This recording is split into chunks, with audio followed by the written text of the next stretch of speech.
Hello, এই যে hello. এই এই তোমাদের মধ্যে কি এরকম আলু আলু করতেছো? হ্যাঁ কি কত সব? হ্যালো ফেরেন, দি কাউবাই রাখাল বালক। এই যে হ্যালো ফেরেন, দি কাউবাই রাখাল বালক। এই যে এই চুপ থাকো, এই চুপ থাক বলতেছি। এই দুবলো ব্যাংকক যাওয়ার পর থেকে তারপর থেকে আমার সাথে দুষ্টুমি ফাইজলামি শুরু করেছিস। হ্যাঁ দুবলোর গলা আমার সাথে কথা করছিস। আমার কি বোধহয় পেয়েছিস রে? হ্যাঁ আমি জানি দুবলো ব্যাংকক থেকে আর ফিরবে না, আমি জানি রে। হ্যালো, এই যে একটু পিছনের দিক ফেরেন।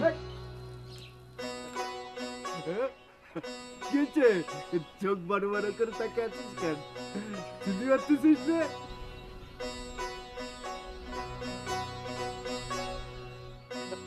কি এইভাবে তাকে আছিস কেন? চোখ কচলাচ্ছিস কেন? বুঝতে পারছিস নেই? হ্যাঁ? চিনতে পারতেছিস না? অবশ্য নাচিনারই কথা। দে মনে করেছিস তো সালমান খান আইছে না? অবশ্য যে ড্রেস পরেছি এতে আমিও চিনতে পারিনি। এই এই এই দুলো, তুই ফিরেছিস? তোর বিলার সুস্থ? নাহলে তুই কি দেখতেছিস? হ্যাঁ, এই যে আমি বাইসে ফিরে আইছি। ওরা কি করছিস রে? দুবলো তুই তো মোটা হয়ে গিয়েছিস। হয়েছে কি, ওই হাসপাতালে বসে মেলা ফল ভাগারি কাটি দিছে বিদেশি বিদেশি খাবার, এই জন্য মোটা হয়ে গেছে। ওরে দুষ্ট রে, কাটি লাগতেছে না তাহলে বড় তোর বিলাট সুস্থ হয়ে গিয়েছে রে দুষ্ট। ওরে দুষ্ট রে, আমার মেলা ওজন বাড়িছে কিন্তু কলাম না পড়ে যাবে, ওজন বাড়িছে। ওরে পারিছে রে, আগে তো তোরে আমি ধরতে পারতাম, আমি পারতেছি রে। শোন, আমাকে একটু বাদন কাকা রয়েলে যেতে হবে। দাদি কইছে তোরে নিয়ে যেতে, খবর দিতে হবে। বদল কাকার এখানে যাবো না, তাহলে? আগে বসছেন তাদের খুঁজটা দিতে হবে, তারপরে যাবো না। আরে না, বসন কা গেছে সেই খবর দিতি। তো সাতটা সুন্দর করেছিস তোর তুই। জন্য আমি মেলা জিনিস আনিছি। হ্যাঁ। একবেলা ভালো মন্দ খাদ্য খানা পেয়ে এতিম বাচ্চাগুলি কিরম খুশি হয়েছে খেয়াল করেছেন বস্তানি চাচা? আপনার পরিবারের জন্যে, দুবলোর জন্য কত যে দোয়া করলো। এতিমের দোয়া কিন্তু আল্লাহ তালা সবার আগে সাড়া দেন। হ্যাঁ, এক হিসাবে আমরা সবাই এতিম, যার যার হিসাব তার তার কাছে। আইসেছ একা, যাবা একা। পথে পথে যতটুকু নেক কাজ করেছ সেইটাই তোমার সঞ্চয়। কিন্তু আমি তো নেক কাজ তেমন কিছুই করতে পারিনি চাচা যান।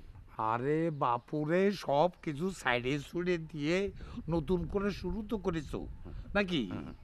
যেমন তোমার পকেট মার নাম ঘুষাই দিয়ে আমি সবার সঙ্গে তোমার নামে তোমাকে পরিচয় করাই দিচ্ছি। আর তিনি তো সর্বময় ক্ষমতার অধিকারী, কিন্তু করবেনই, করবেন না? হ্যাঁ, আইসো।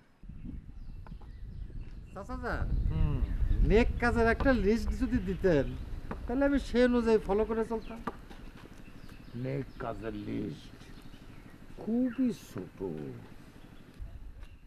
মাত্র একটা: হরণ করো না, সাধ্য মতো বরণ করো।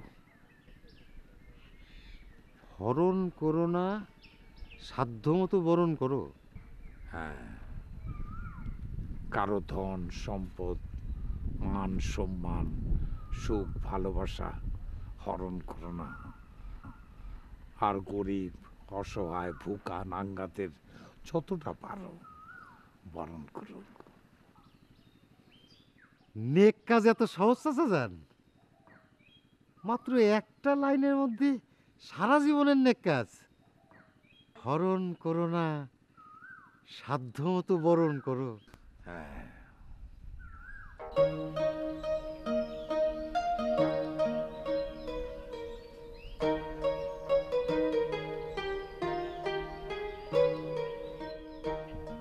নদকজনের বাড়ির রাস্তা। আব্বাকে খবরটা দেওয়ার আগে ওকে একবার দেখে আসবো নাকি? কতদিন ওকে দেখি না, খুব দেখতে ইচ্ছে করছে। যাই, একবার দেখে আসি।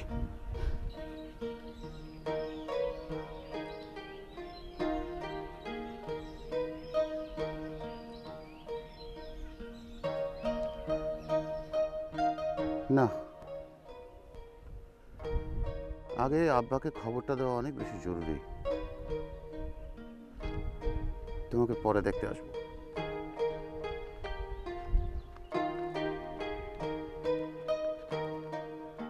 চিরদিন ইচ্ছা মনে আলডাঙায় ঘাস খাবা তুমি, আলডাঙায় ঘাস খাবা, মন সহজে কিসই হবা চিরদিন। জি চাচা, গানটা থামায় একটু ওইদিকে তাকাও। চাচা যান, আপনার ছোট ছেলে আসতেছে। চেহারার ভাব গতিক দেখে তো মনে হচ্ছে সুসংবাদ। তুমি সামনে কি একটু যাই নিয়ে আসো, যদি দুবলোরে আল্লাহ সহি সালামতে ফিরাই নিয়ে আসেন তাইলে আমার 2 আঙ্গুল দেখাইবা। আর যদি খোদা তালা তারা নিয়ে গিয়ে থাকেন তাইলে আমার 1 আঙ্গুল দেখাবো। আমি এখানে চোখ বন্ধ করে বসে থাকলাম।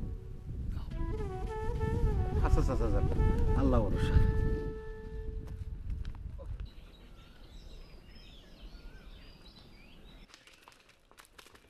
আরে পকেটমার ভাই, খবর কি? এই তো আছি মোটামুটি ভালোই। যাচ্ছেন কোথায়? তোমার দিকে আগালাম। ওই যে দেখো তোমার আব্বা বসে আছে দুবলোর খবর জানার জন্য। তা দুবলোর খবর কি?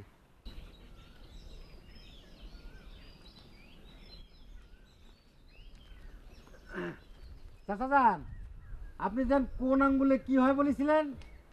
1 আঙ্গুলে দুঃসংবাদ, 2 আঙ্গুলে সেই সালামত। ও আব্বা, চোখটা খোলেন। ইয়া আল্লাহ,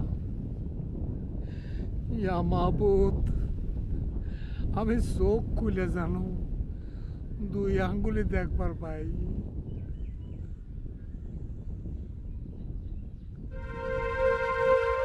ইয়া আল্লাহ, ইয়া গফুর রাহিম, তুমি আমার দোয়া কবুল করেছো।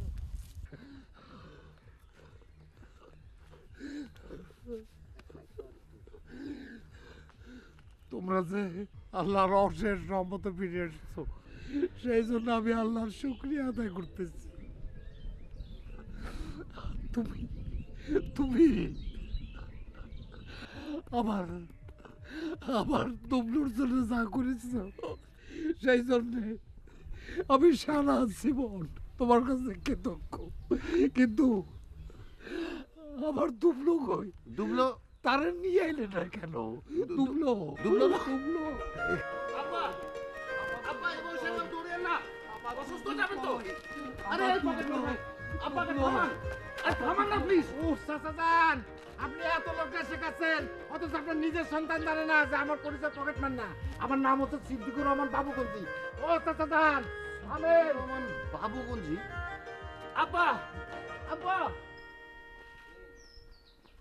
আচ্ছা দুবলা, ব্যাংকক থেকে ফেরার পরে তুই সবার কথাই করছিস, কিন্তু একজনের কথা একদম করছিস না। কার কথা দোস্ত? ওই যে কুস্তি নানার কথা? আরে না, কুস্তিনার কথা কি কব? তাহলে কুস্তিনার শালিকা আছে না, শালিকা, এ, কি আমার প্রাণ প্রিয় পরিণামীর কথা আমি করছি, তার কথা করছিস না। কি ঘটনা? কি রে দাঁড়ানিস কি? রাহাল, মুখ সামলায় কথা কোস। তুই কোন সাহসে আমার সোনার ছবিটা তুই পরিণামি করছিস? তোরে আজকে আমি খুনি করে দেবো। আর কোনোদিন কবি? মাপসা মাপসা। হ্যাঁ দেখি শোন। কি হয়েছে? সবকিছু ঘুরতেছে কেমন জানি। ওর বাবা এত শক্তি হয়েছে তোর। হ্যাঁ, এরপরে যদি আর কোনোদিন সোনার ছবির নাম মুখে নিছিস তাহলে কিন্তু এই সানগ্লাস, জামা, প্যান্ট সব আমি কিন্তু খুলে নেব। আচ্ছা আর খবর না নেই। আচ্ছা এখন কি করছিলি? না আমি জানতে চেয়েছিলাম যে তুই কি দিলকুশের কথা একদম ভুলে গিয়েছিস, মানে তার সম্পর্কে কি তোর কোনো কোনো আগ্রহ নেই? প্লিজ প্লিজ রাহাল, দিল খুশরে নিয়ে আমার আগ্রহ আছে কি না আছে সেটা আমি বুঝবো। তুমি কোনো ধরনের আগ্রহ দেখানোর চেষ্টা করে না। মানজালা রানীর সাথে আমার কথা হয়ে গেছে, আজ রাত্রি দেখা হবে দিলখুশির সাথে। না ঠিক আছে, অসুবিধা নেই, তো দেখা হোক। না করছিলাম মানে তুই যেভাবে নীরব থাকছিস, কোনো কথা করছিস না তোর সোনার ছবি সম্পর্কে, এজন্য ভাবলাম থাইল্যান্ডের কোনো মেয়ের সাথে তোর আই লাভ ইউ হয়ে গেছে। থাইল্যান্ডের মেয়েগুলি নাকটা বোসা হলে অনেক সুন্দর, কিন্তু আকর্ষণ। হ্যাঁ, আমি কি তোমার মতো 2 নাম্বার নাকি? হ্যাঁ, সোনার ছবি ডুবলো কোনোদিন অন্য কোনো মায়ের দিক তাকায় না, বুঝছিস? ব্যাংককে কত মাইয়া আমার সামনে দিয়ে হাইটে গেছে, একবারও দেখিনি। তুই হলি তো পাগল হয়ে যাচ্ছিস। হ্যাঁ, কইছে। জানিস তুই নদীর পারে ছোট ছোট কাপড় পরে কত মাইয়ে শুয়েতে, আমি যে একটা পুরুষ মানুষ সামনে দিয়ে গেছি কোনো খেয়ালই নেই। নির্লজ্জ বিয়ায়া। আমার না থাইল্যান্ডে কিরাম জানি জাতি ইচ্ছে করতেছে। চল আগে বদন কাকারে খুঁজে আনি। আচ্ছা, বদন কাকা কি আলু গুড্ডি উড়ানোর জন্য গাপাল খায়? না বদন কাকা কিরাম জানি হয়ে গেছে, গাড়ি টাড়ি রাইখে এক কাপড় পরে ঘুরে বেড়ায়, বুঝতে পারিস? আচ্ছা আচ্ছা। ডাক দিলে কয় ও কিরাম জানি হয়ে গেছে, উদাস হয়ে গেছে। এক রাঙা বেগম তার শেষ করে দিয়েছে। ঠেকা খাইছে। পুরা শেখাই কেমন জানি হয়ে গেছে, বুঝতে পারিস? আমার এক ভাসতে চিকিৎসা শেষে ব্যাংকক থেকে আজকে ফিরবে, তারে দেখি আমি নেপাল দেশের কপিলাবস্তু গমন করবো মুন্সি সাহেব। কপিলা বস্তু কি কাজ করবা? কেন যাবা রুস্তম? সন্ন্যাস ব্রত পালন করতে। যার সংসার হবে না তার তো সন্ন্যাস ব্রতই একমাত্র পথ। আমি তাহলে ঠিকই আঁচ করেছিলাম, কোনো মেয়ে তোমার মনে আঘাত দিয়েছে।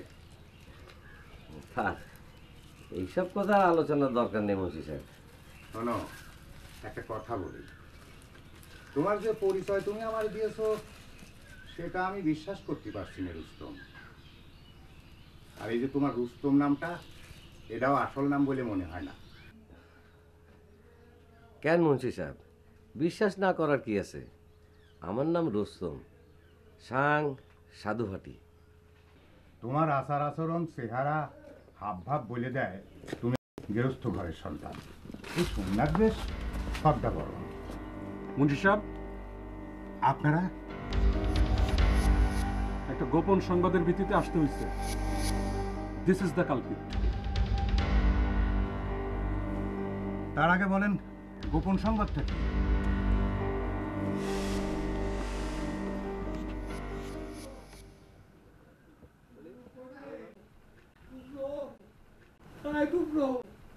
আমার শিখি পয়সার নাতি, আমার দুবলু কই? আপনি এসেছেন? আমার সংসার আবার ভরে উঠেছে দুলাভাই। চাচি, আপনি নিজের হাজবেন্ডের দুলাভাই ডাকতেছেন? আমার মনটা বেজায় খুশি হলে আমি ওনারে দুলাভাই ডাকি। তোমার এই চাচি ছিল আমার শ্যালিকা, তার বড় বোন ছিল আমার প্রথম স্ত্রী। সেই স্ত্রী যখন আমার মারা যায় তখন আমার শ্বশুর আমার রিকোয়েস্ট করে, তখন আমি তোমার এই হামেলা চাচিরে বিয়ে করি। ও আচ্ছা আচ্ছা, তার মানে আপনি ওনার হাজবেন্ড কাম এক্স দুলাভাই। দুবলু কই? দুবলোরে তো পাবেন না। আরে দুবলো রাখাল গেছে বদনসার কাছে। আমি তাদের কয়েছি যেভাবেই হোক বদনসারে ফিরায় আনতে। আমার মনে হয় দারোগা সাহেব, আপনার কোনো একটা জায়গায় ভুল হচ্ছে। রুস্তমে কাজ করতে পারে না, আমি তারে যতটুকু চিনিছি তাতে কোনো ভুল হইতেছে না। এই খুনটা হয়েছে কয় মাস আগে? 4 মাস আগে না? ও আপনার কাছে কাজ দিয়েছে কয় মাস আগে? 4 মাস আগে। হ্যাঁ, 4 মাস আগে কাজে আইছি সেটা ঠিক, কিন্তু হাই তুই চুপ থাক, তোর লোকে যা কথা হওয়ার থানায় হবে। মুন্সি সাহেব, এই বেটা নিজের গ্রামরে কোনটা বলে পরিচয় দিছে? সাধুহাটি না? খুনটা কিন্তু হয়েছে সাধুহাটিতে। হ্যাঁ তা বলি। তাহলে এর পরও আপনি ওর হয়ে সাফাই গাইবেন? যে লোক নিজের পরিচয় গোপন কইরা আপনার এখানে চাকরি নিছে, আপনি তার পক্ষে কথা বলেন কেমনে? হ্যাঁ না মানে আপনি বললেন যে খুনির নাম কুতুব খুনকার, কিন্তু তার নাম তো রুস্তম। মুন্সি সাহেব, আপনি খুনির ভিতরে কি পাইছেন কোন তো? আরে ভাই, এই আল্লাহর দুনিয়ায় নিজের পরিচয় গোপন করে যে কোনো নাম নেওয়া যায়। আমার নাম রুস্তম না, কুতুব খুনকারও না, আমার নাম হইলো এই তোরা কথা কইতে না করছি না? আর হাত করা লাগাও তো, লাগাও।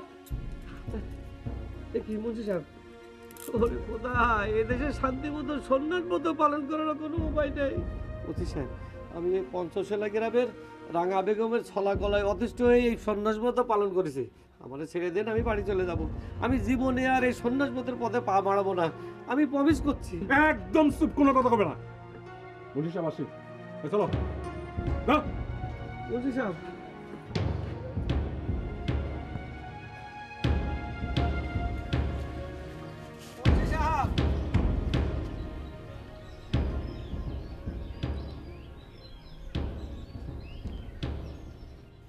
আসসালামু আলাইকুম চাচা যান। জি আমি ঢাকা থেকে সাধন টকিং। হ্যাঁ, হাউ ইজ ইউর বডিং? কি বললে বাবা? না মানে আপনার শরীর কেমন আছে? হ্যাঁ বাবা ভালো। তোমাদের খবর টবর সব ভালো তো? জি জি জি, আল্লাহর রহমতে আপনাদের দোয়ায় আমরাও গুড আছি, মানে ভালো আছি। জি, আপনার ডটারের সাথে মানে রাঙার সাথে কথা বলেন। জি জি নেন।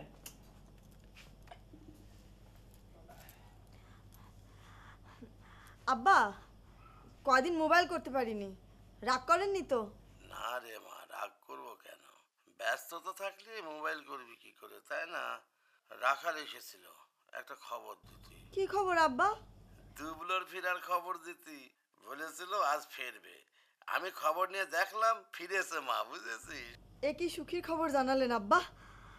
সুখের খবর তো ঠিকই আছে রে মা, কিন্তু রাখাল তোর খবরটা শুনে কিরাম যেন বিষম খেয়ে চলে গেল। আমার খবর? আমার আবার কি খবর? এই তুই ঢাকা চলে গিয়েছিস সাজনের ঘরে। আমি ঢাকা চলে এসেছি, তাতে তাদের কি হয়েছে? আচ্ছা আব্বা আমি রাখি, পরে কথা হবে। আপনি শরীরের যত্ন নিয়েন। হ্যাঁ আচ্ছা রে মা, রাখ।